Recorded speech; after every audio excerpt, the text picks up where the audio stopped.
Hello friends, आप सबका हार्दिक अभिनंदन और एक बार फिर से स्वागत है मेरे चैनल बी प्रिपेयर्ड में। आज के इस वीडियो में हम आपके लिए लेके आए हैं केवीएस उप प्राचार्य परीक्षा 2018 के शिक्षा भाग के कुल 25 प्रश्न, यानी क्वेश्चन नंबर 26 से लेके क्वेश्चन नंबर 50 तक। क्वेश्चन नंबर 1 से लेके 25 तक की वीडियो ऑलरेडी हमने अपलोड कर दी गई है। होपफुली वो वीडियो आप सबके लिए हेल्पफुल होगी। तो इसी तरह की वीडियोस के लिए आप हमारे चैनल को प्लीज सब्सक्राइब करें और बेल आइकन को जरूर दबाएं। तो आइए स्टार्ट करते हैं क्वेश्चन नंबर 26। निम्नलिखित में से कौन सा एक सही अनुक्रम है? इसके ऑप्शन दिए हैं। नंबर 1 प्रेषक, ग्राही, फिर संदेश। दूसरा ऑप्शन है प्रेषक, संदेश, ग्राही।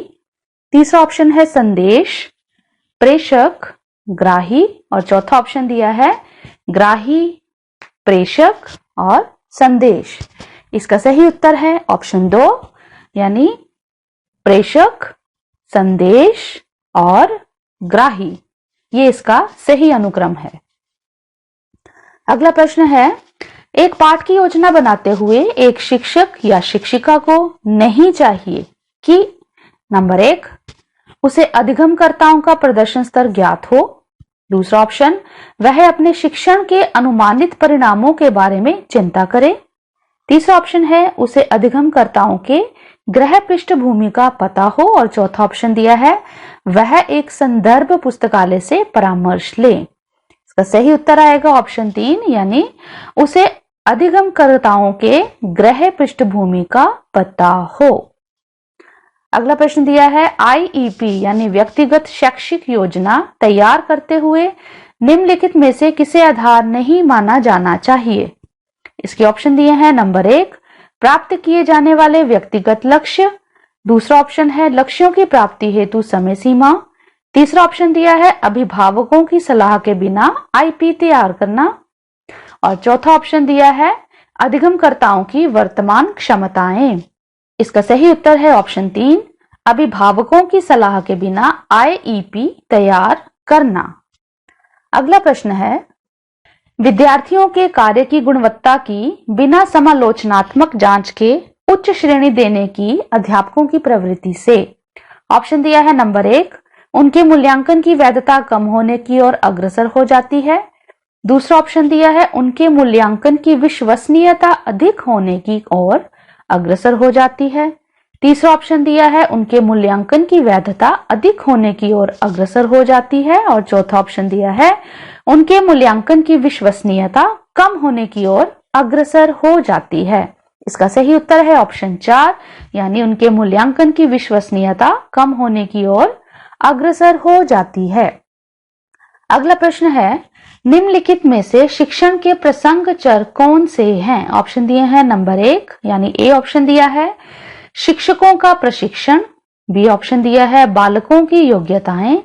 सी ऑप्शन दिया है कक्षा आकार। और चौथा ऑप्शन दिया है यानी डी ऑप्शन है विषय वस्तु अधिगम। नीचे कुछ कूट दिए हैं यानी कोड्स दिए गए हैं, तो इसका सही उत्तर है ऑप्शन 3, यानी ऑप्शन बी और सी, यानी बालकों की योग्यताएं और कक्षा आकार शिक्षण के प्रसंग चर हैं। अगला प्रश्न है, अध्ययन और गतिविधि के किसी विशेष क्षेत्र में एक विद्यार्थी के अच्छा प्रदर्शन करने की क्षमता को ज्ञात करने के लिए एक शिक्षक को निम्नलिखित परीक्षणों में से किसका प्रयोग करना चाहिए? ऑप्शन दिया है। नंबर 1 एक हित सूची। दूसरा ऑप्शन दिया है अभिरुचि परीक्षण। तीसरा ऑप्शन दिया है प्रदर्शन परीक्षण। और चौथा ऑप्शन है मानक उपलब्धि परीक्षण। सही उत्तर है इसका ऑप्शन 2, यानी अभिरुचि परीक्षण। अगला प्रश्न है, फ्लेंडर अन्योन्य क्रिया विश्लेषण प्रणाली से लक्षित होती है। इसके ऑप्शन दिए हैं। नंबर 1 कक्षा में अध्यापक के बोलने का समय कम करने पर। दूसरा ऑप्शन है कक्षा में विद्यार्थी के बोलने का समय बढ़ाने पर। तीसरा ऑप्शन है कक्षा में अध्यापक विद्यार्थी अन्योन्य क्रियाओं का अनुशोधन करने पर। और चौथा ऑप्शन दिया है अध्यापकों के व्यवहार बदलने एवं सुधारने पर। इसका सही उत्तर है ऑप्शन 4, यानी अध्यापकों के व्यवहार बदलने एवं सुधारने पर।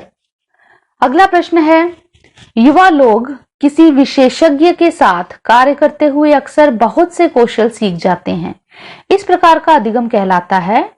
ऑप्शन 1 एनेक्टिव अधिगम, दूसरा ऑप्शन है क्रिया प्रसूत अनुकूलन, तीसरा ऑप्शन है कंटिगुइटी द्वारा अधिगम और चौथा ऑप्शन है प्रत्यायुक्त अधिगम। इसका सही उत्तर है ऑप्शन 4 यानी प्रत्यायुक्त अधिगम। अगला प्रश्न है, निम्नलिखित में से किस प्रकार के परीक्षण में विद्यार्थियों में विभेदीकरण को उच्चतम सीमा तक बढ़ाने हेतु परीक्षण मदों का निर्माण किया जाता है? ऑप्शन दिए हैं नंबर 1 निकष संदर्भित, दूसरा ऑप्शन है उद्देश्य संदर्भित, तीसरा ऑप्शन है निष्पत्ति संदर्भित और चौथा ऑप्शन है मानक संदर्भित। इसका सही उत्तर है ऑप्शन 4 यानी मानक संदर्भित। अगला प्रश्न है, मेगर के अनुसार व्यवहारिक पदों में कथित अनुदेशात्मक उद्देश्यों के एक कथन को निम्नलिखित में से किस मानदंड को पूरा करना पड़ता है? ऑप्शन दिए हैं नंबर 1 उस अंतिम प्रदर्शन की पहचान करना जिसे उत्पन्न करने का प्रयास अनुदेश करता है, दूसरा ऑप्शन है वर्णन करना कि एक विद्यार्थी का प्रदर्शन कितना उत्तम हो कि स्वीकार्य हो सके, तीसरा ऑप्शन दिया है महत्वपूर्ण परिस्थितियों का वर्णन करना जिनमें व्यवहार होने की आशा हो। नीचे फिर से कुछ कोड्स दिए हैं, तो इसका सही आंसर है ऑप्शन 3 यानी ए, बी और सी तीनों इसके ऑप्शन सही हैं। अगला प्रश्न है, 40 विद्यार्थियों की एक कक्षा में 30 विद्यार्थियों ने एक परीक्षण प्रश्न का सही उत्तर दिया। उस प्रश्न मद का कठिनाई स्तर है। ऑप्शन दिए हैं नंबर 1 75, दूसरा ऑप्शन है 10, तीसरा ऑप्शन है 25 और चौथा ऑप्शन है 30। सही उत्तर है इसका ऑप्शन 3 यानी 25। अगला प्रश्न है, निम्नलिखित में से कौन सा विद्यालय गणित शिक्षा की एक वास्तविक समस्या नहीं है?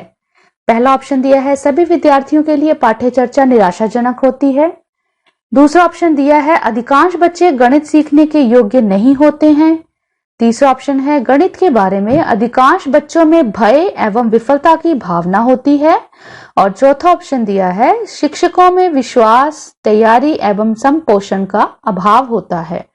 इसका सही उत्तर दिया है ऑप्शन 2 यानी अधिकांश बच्चे गणित सीखने के योग्य नहीं होते हैं।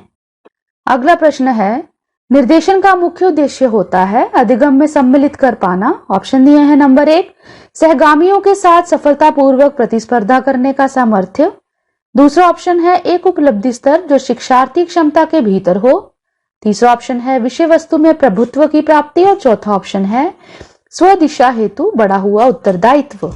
और इसका सही उत्तर है ऑप्शन 4 यानी स्वदिशा हेतु बढ़ा हुआ उत्तरदायित्व। अगला प्रश्न है, आंकलन के निम्नलिखित उपकरणों में से कौन मात्रात्मक डाटा उत्पन्न करता है? ऑप्शन दिए हैं नंबर 1 व्यक्ति अध्ययन, दूसरा ऑप्शन है फोकस समूह चर्चा, तीसरा ऑप्शन है पोर्टफोलियो और चौथा ऑप्शन है सर्वेक्षण। सही उत्तर है इसका ऑप्शन 4 यानी सर्वेक्षण। अगला प्रश्न है, भारतीय विद्यालय संदर्भों में एक पाठ्य पुस्तक नहीं होनी चाहिए। ऑप्शन दिए हैं नंबर 1 आकर्षक, दूसरा ऑप्शन है परीक्षा का एक अकेला आधार, तीसरा ऑप्शन है कम मूल्य की और चौथा ऑप्शन है स्थानीय भाषा में। सही उत्तर है इसका ऑप्शन 2 यानी परीक्षा का एक अकेला आधार। अगला प्रश्न है, सतत एवं समग्र मूल्यांकन की संकल्पना से तात्पर्य है। ऑप्शन दिए हैं नंबर 1 एक अधिगमकर्ता की सभी साप्ताहिक, मासिक एवं वार्षिक परीक्षणों में उपलब्धि, दूसरा ऑप्शन है एक अधिगमकर्ता की विद्यालय एवं साहित्यिक गतिविधियों में उपलब्धि, तीसरा ऑप्शन है एक अधिगमकर्ता की सभी विद्यालय गतिविधियों में उन्नति एवं उपलब्धि और चौथा ऑप्शन दिया है एक अधिगमकर्ता की विद्यालय उपलब्धि। सही उत्तर है ऑप्शन 3 यानी एक अधिगमकर्ता की सभी विद्यालय गतिविधियों में उन्नति एवं उपलब्धि। अगला प्रश्न है, एक दृश्य को देखते हुए एक शिक्षिका ने अपनी कक्षा में विद्यार्थियों से पूछा इस चित्र से क्या तात्पर्य है? यह कार्य ब्लूम वर्गीकरण में संज्ञानात्मक क्षेत्र की निम्नलिखित किस श्रेणी से संबंध रखता है? इसके ऑप्शन दिए हैं नंबर 1 बोध, दूसरा ऑप्शन है अनुप्रयोग, तीसरा ऑप्शन है विश्लेषण और चौथा ऑप्शन दिया है ज्ञान। और इसका सही उत्तर है ऑप्शन 1 यानी बोध। अगला प्रश्न है, किसी व्यक्ति का आत्मसम्मान अधिकांशतः निर्धारित किया जाता है। ऑप्शन 1 अपनी उपलब्धि पर एक व्यक्ति को मिलने वाली सराहना द्वारा। दूसरा ऑप्शन है कितनी सफलता से एक व्यक्ति कार्यों को पूरा कर रहा है या लक्ष्यों तक पहुंच रहा है जिनको वह महत्व देता है। तीसरा ऑप्शन है एक व्यक्ति की आत्म महत्ता का दूसरों के द्वारा निर्णीत किए जाने द्वारा।